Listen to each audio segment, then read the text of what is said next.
ایک دفعہ کا ذکر ہے کہ ایک بندر ندی کنارے ایک درخت پر رہتا تھا۔ بندر اکیلا تھا کیونکہ اس کا کوئی دوست اور خاندان نہیں تھا، لیکن وہ خوش اور مطمئن تھا۔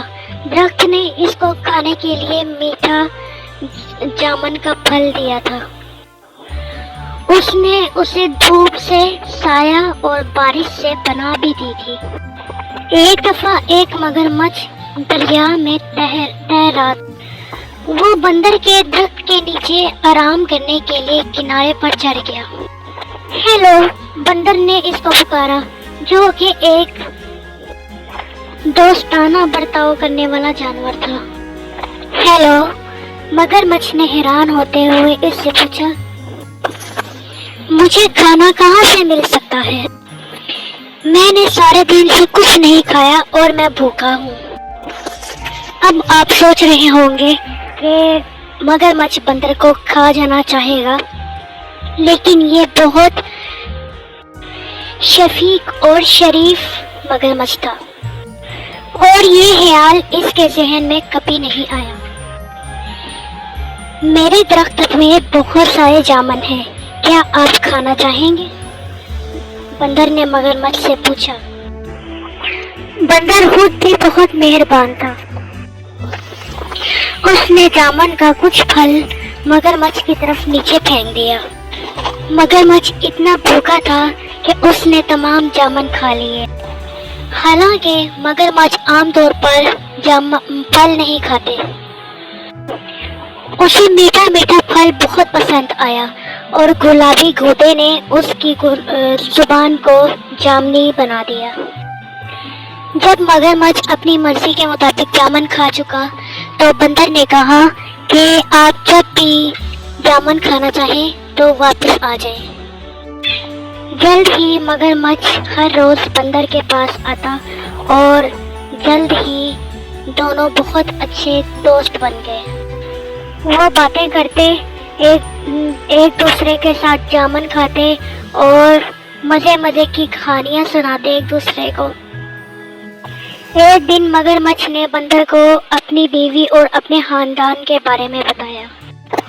بندر نے کہا کہ آج واپس جاتے وقت اپنی بیوی کے لیے بھی کچھ پھل لے کے جانا۔ مگرمچھ کی بیوی کو جامن بہت پسند آئے۔ اس نے پہلے کبھی اتنی میٹھی چیز نہیں کھائی تھی، لیکن وہ اپنے شوہر کی طرح مہربان اور نرم دل نہیں تھی۔ اس نے اپنے شوہر سے کہا کہ ذرا تصور کیجئے، بندر جب روز یہ جامن کھاتا ہے تو اس کا ذائقہ کتنا لذیذ ہوگا۔ مہربان بندر نے اپنی بیوی کو سمجھانے کی کوشش کی کہ وہ بندر کو نہیں کھا سکتا۔ وہ میرا سب سے اچھا دوست ہے، اس نے کہا۔ مگرمچھ کی لالچی بیوی نے اس کی نہ سنی۔ اس نے اپنے شوہر سے جو وہ کام کروانا چاہتی تھی، اس نے بیمار ہونے کا بہانہ کیا۔ میں مر رہی ہوں اور صرف بندر کا دل ہی مجھے ٹھیک کر سکتا ہے۔ اس نے اپنے شوہر کو پکارا، اگر تم مجھ سے محبت کرتے ہو تو تم اپنے بندر دوست کو پکڑو گے اور مجھے اس کا دل کھانے دو گے۔ بیچارے مگرمچھ کو سمجھ نہیں آ رہی تھی کہ وہ کیا کرے۔ وہ اپنے دوست کو کھانا نہیں چاہتا تھا، لیکن وہ اپنی بیوی کو بھی مرنے نہیں دینا چاہتا تھا۔ آخرکار اس نے فیصلہ کیا کہ وہ کیا کرے گا۔ اگلی بار جب وہ بندر کے پاس گیا تو اس نے اس سے کہا کہ وہ اس کی بیوی سے ملنے آئے، کیونکہ وہ جامن کے ذاتی پھل پر خاص طور پر اس کا شکریہ ادا کرنا چاہتی ہے۔ بندر خوش ہوا، لیکن اس نے کہا کہ وہ نہیں جا سکتا کیونکہ وہ تیرنا نہیں جانتا۔